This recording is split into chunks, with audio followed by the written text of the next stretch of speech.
El doctor Bernardo Klicksberg es padre de la gerencia social, gran maestro de la Universidad de Buenos Aires y autoridad internacional en pobreza.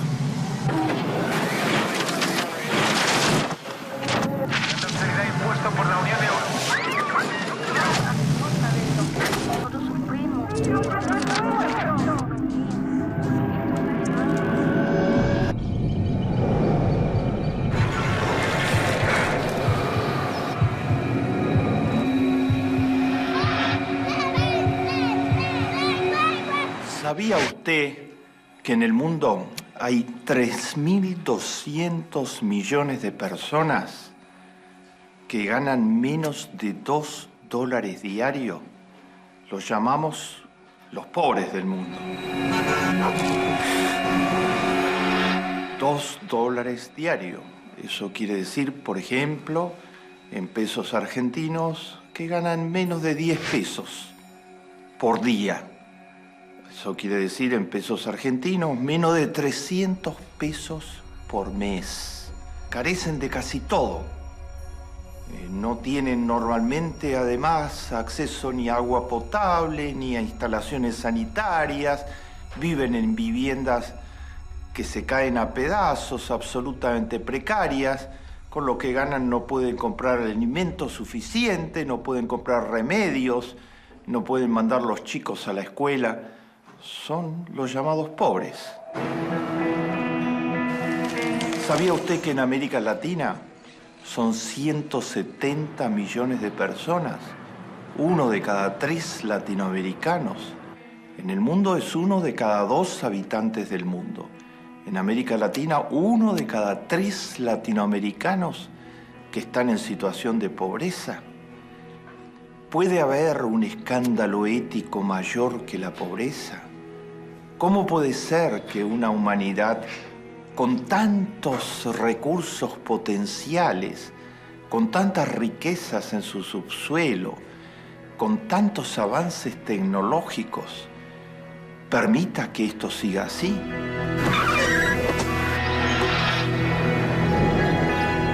Nos vamos a centrar en una de las razones principales por las que esto sigue así.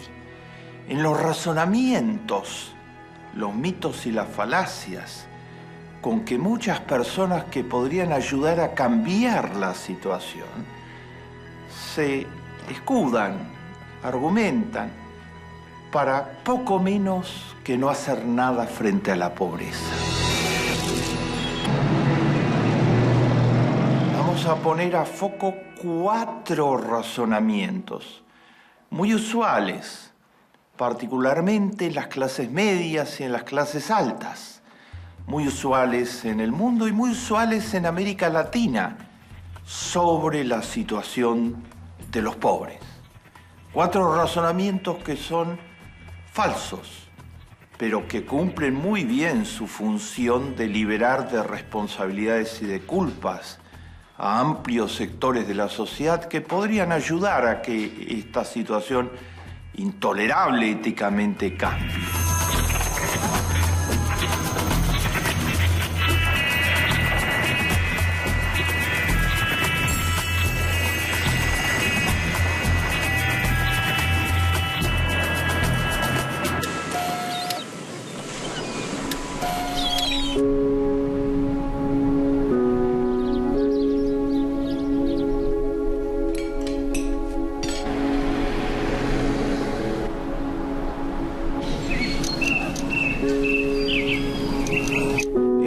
Esos razonamientos es el que dice que pobres hubo siempre y que pobres hay en todos lados. Esta era exactamente la expresión que usaba en los años 90 uno de los presidentes que hizo crecer más la pobreza en América Latina y en la Argentina. El presidente de esos años, Carlos Menem, llevó a que la pobreza casi se triplicara en la Argentina durante su periodo de gobierno. Y cuando le preguntaban, ¿qué opina sobre el hecho de que a pesar de que usted dice que el país está avanzando y que es ya un país del primer mundo, en la práctica la pobreza está creciendo todos los días y fuertemente? Él usó esa expresión: pobres hubo siempre y pobres hay en todos lados. Es falso, es una falacia. No es verdad que pobres hay en todos lados. En Noruega hay 0 pobres. No existe ninguna persona que gane menos de $2 diarios. Costa Rica, acá cerca, en América Latina, hay un 15% de personas en pobreza.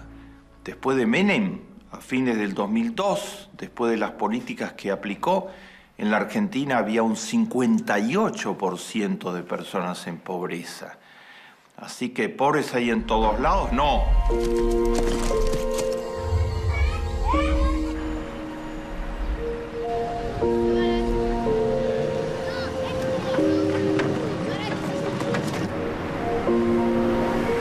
Y es distinto tener un 58% de pobres a tener un 15%. Argentina es mucho más rica que Costa Rica en recursos de todo tipo. Así que algo pasó. Lo que pasó fueron las políticas que se aplicaron en los años 90. ¿Y que pobres hubo siempre? Mentira. Por ejemplo, en la Argentina, a comienzos de los 60, antes que llegaran las dictaduras militares y que llegaran los modelos neoliberales ortodoxos que ellas mismas trajeron y que después quedaron instalados, la pobreza era menor al 10% de la población. Cuando se dice pobres hay en todos lados y pobres hubo siempre, lo que se quiere decir es la pobreza no es culpa de nosotros, no es culpa de los gobernantes, no es culpa de nadie, es una especie de situación que se produce naturalmente, como que fuera una maldición. No es ninguna maldición, es producto de políticas que generan pobres, es producto de sociedades que no se hacen responsables de combatir la pobreza.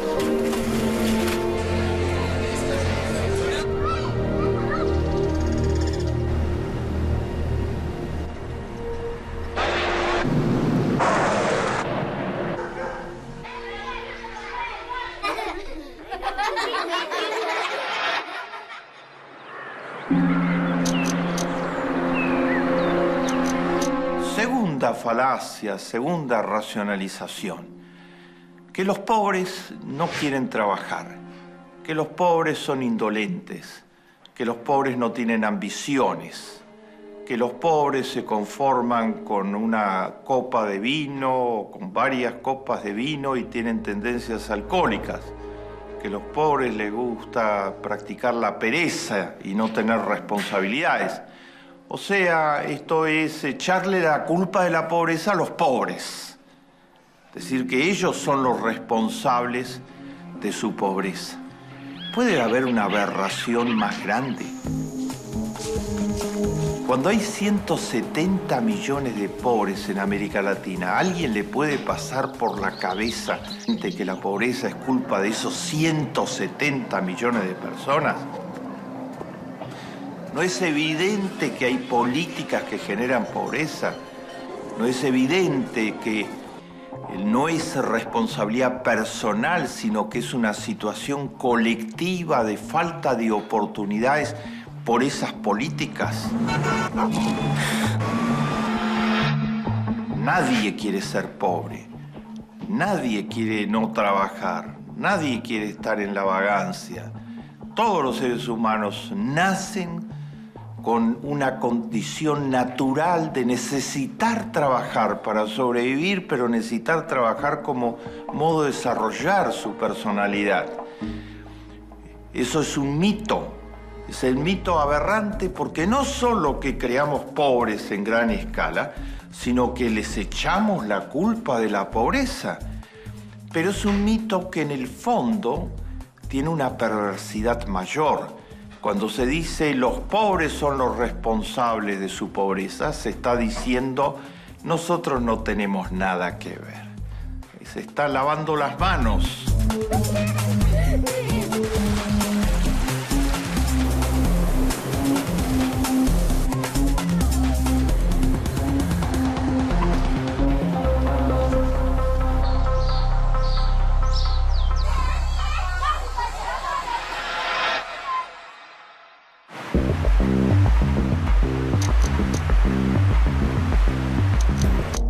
tercer mito sobre la pobreza es el mito que dice, ¿y yo qué tengo que ver? No son ya los gobernantes, sino sectores muy amplios de las clases medias y de las clases altas que dicen, sí, hay pobreza, pero eso es responsabilidad de los gobiernos, que se ocupen los gobiernos, o que se ocupe Cáritas, organizaciones que por convicción religiosa les importa mucho la pobreza, o la AMIA. Esto de que yo no tengo nada que ver es una inmoralidad absoluta. ¿Qué quiere decir que yo no tengo nada que ver?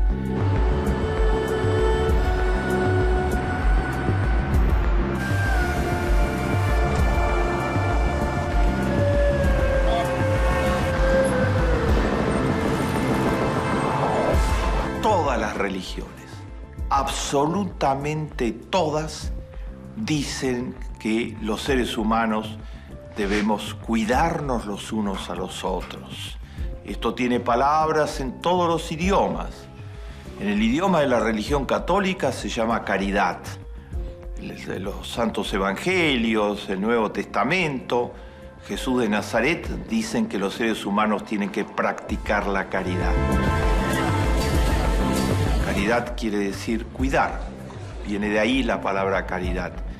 En el idioma de las ONGs que hacen trabajo social avanzado, se habla hoy de solidaridad.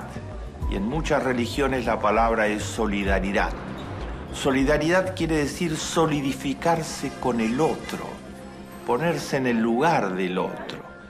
Porque la pobreza para la Biblia, para Moisés, para los profetas, para Jesús de Nazaret, es una violación fenomenal de los derechos humanos. Es una injusticia atroz. Entonces reaccionar frente a eso, actuando como ciudadano, pidiendo que los gobiernos pongan en primer lugar a la pobreza y le den prioridad. Y como personas, individualmente, haciendo todo lo que podemos, cada uno, desde que salimos a la calle a la mañana, para ser solidarios, para cuidar a los otros, para reparar esta injusticia que es la pobreza. Nosotros no podemos decir, ¿y yo qué tengo que ver? Hay en el texto bíblico dos maneras de ser perverso. Una que es por acción, aquellos que cometen faltas contra los demás, que los roban, que los estafan, que los saltean, que los dejan a un costado para enriquecerse. Y otra es por omisión, dice el texto bíblico. Aquellos que pudiendo ayudar no ayudan. Y estos, los que no ayudan, pudiendo ayudar, es una conducta asimismo inmoral. Y yo que tengo que ver es una manera de negar toda responsabilidad individual en la pobreza.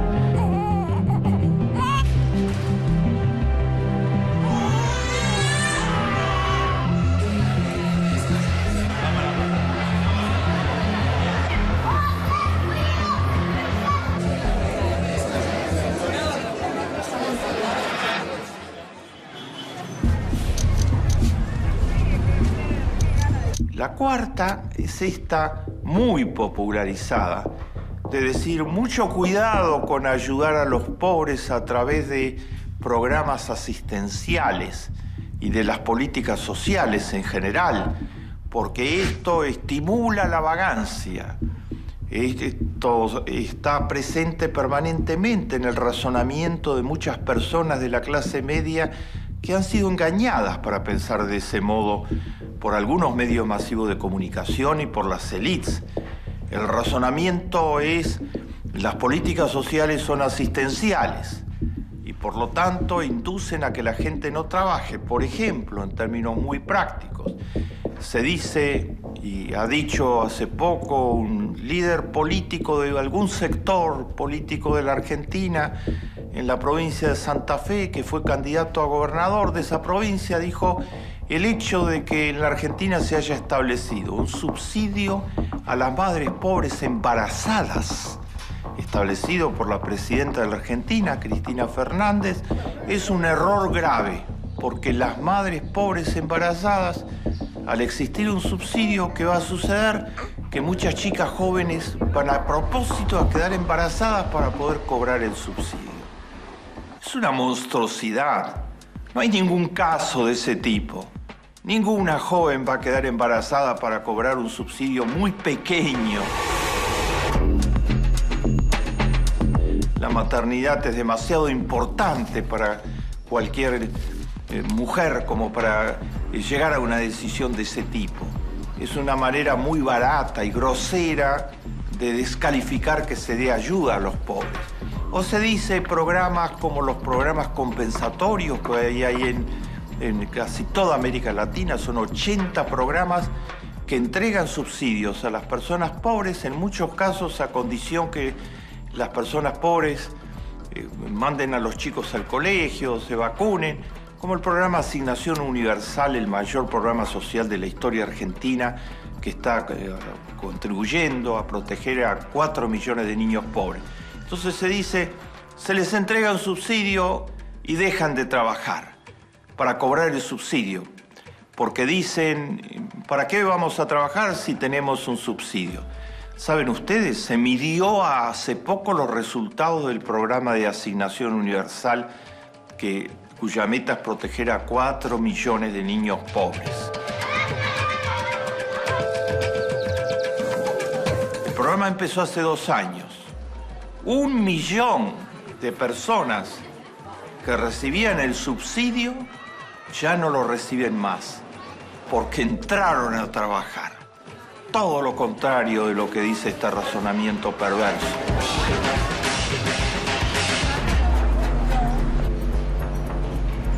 La gente no deja de buscar trabajo por tener un subsidio pequeño, muy importante, porque los ayuda a sobrevivir. Sigue buscando trabajo y gracias a que tienen el subsidio, mejora la situación en su hogar, mejora la posibilidad de que manden los chicos al colegio, tienen más tiempo y posibilidades de autocapacitarse ellos mismos. Y el resultado ha sido que 1 millón ya no necesitan recibir el subsidio porque ahora tienen trabajo y entonces son cubiertos por la asignación familiar. Cuando las personas tienen trabajo, en países como la Argentina y otros en América Latina, se les paga por hijo a través de leyes. Por cada hijo se les paga una asignación familiar. Entonces ya no cobran más el subsidio para niños pobres porque ahora cobran la asignación familiar. Pero cobran la asignación familiar porque el subsidio sirvió para incentivarlos a buscar trabajo. Entonces es una falacia total decir que los pobres no buscan trabajo porque reciben un subsidio.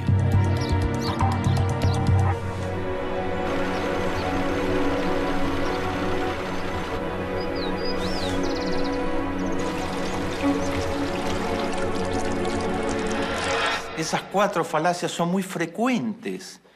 ¿Y por qué la gente piensa de ese modo? Y la gente piensa de ese modo porque no tiene información, porque su información sobre los temas de la pobreza son muy limitados, porque no sabe siquiera que existe un universo tan grande de gente pobre, y porque se la ha engañado es profeso. Porque sectores importantes del 1%, ese 1% que controla el 43% de toda la riqueza del género humano, no quieren gastar en los pobres, no quieren molestarse en gastar en los pobres y no quieren de ninguna manera que se toque el problema de las causas reales y estructurales de la pobreza, porque una de esas causas reales y estructurales es esa misma desigualdad. Son las muy grandes desigualdades.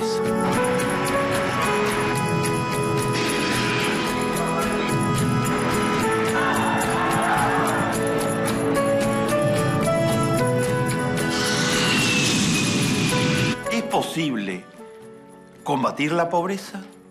¿Es posible eliminar la pobreza? De acuerdo a las 4 falacias, no. Porque si la pobreza hubo siempre, si hay en todos lados, si los pobres son los culpables de la pobreza, si yo no tengo nada que ver y si no tiene que haber subsidios, entonces no se ve cómo se puede combatir la pobreza. simplemente un estado de cosas que acompañará al género humano, según dicen el 1%, muchos medios masivos de comunicación, y han convencido a una parte de la población para que piense así. Esta es la última falacia. Sí es posible derrotar a la pobreza. Sí es posible dar la batalla contra la pobreza y ganarla. La ganó Noruega, que no tiene ningún pobre en su territorio. Incluso todos los extranjeros que llegan muy pobres a Noruega, de África en muchos casos, inmediatamente son cubiertos por toda la legislación protectora y son rescatados de la pobreza. La ganó Costa Rica, que tiene muy pocos pobres, a pesar de ser un país pobre. No tiene ni petróleo, ni carbón, ni ninguna riqueza natural importante, y logró construir una sociedad donde lo más importante, la salud y la educación, disolvió las Fuerzas Armadas en 1948. Es uno de los pocos países del mundo que no gasta nada en armas y vuelca todo eso en salud y en educación. Y salud y educación son la gran receta para combatir a la pobreza.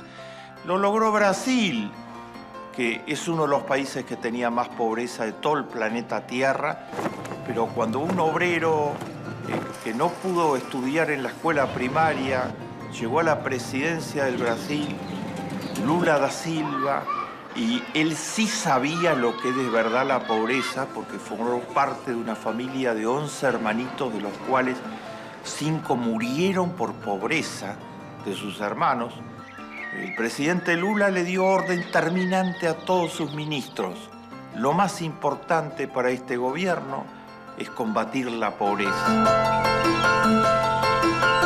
Los ministros sabían que cada vez, esto narrado por uno de sus asesores más importantes, que cada vez que presentaban un proyecto al presidente Lula da Silva, él tenía en su cabeza como categoría central de pensamiento si eso iba a ayudar o no a bajar la pobreza en el Brasil.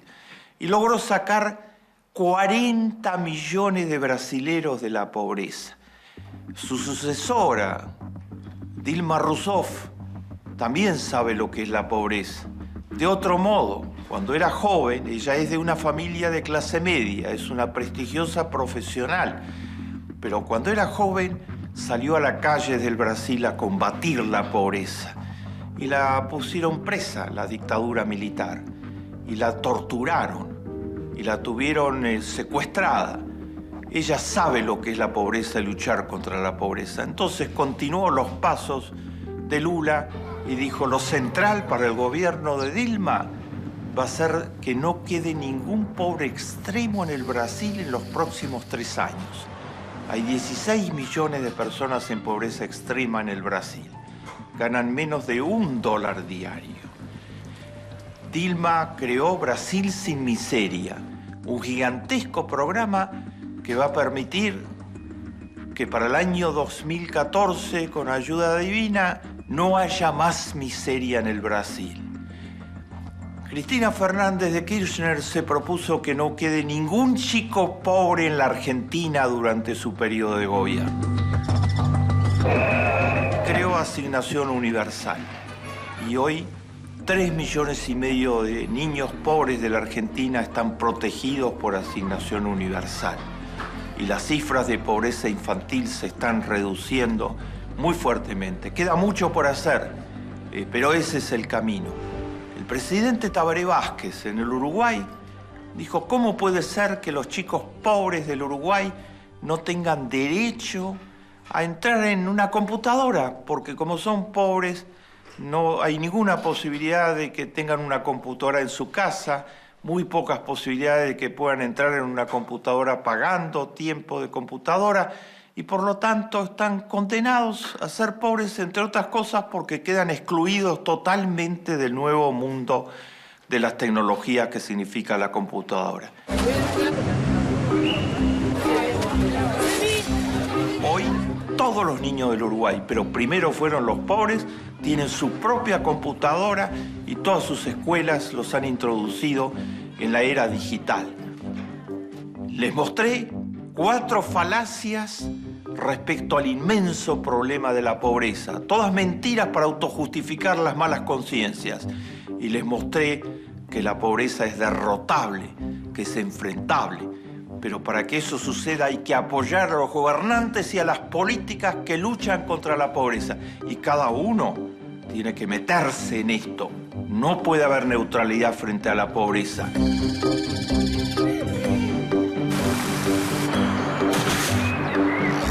Con toda esperanza, más vale encender una vela que maldecir a la oscuridad.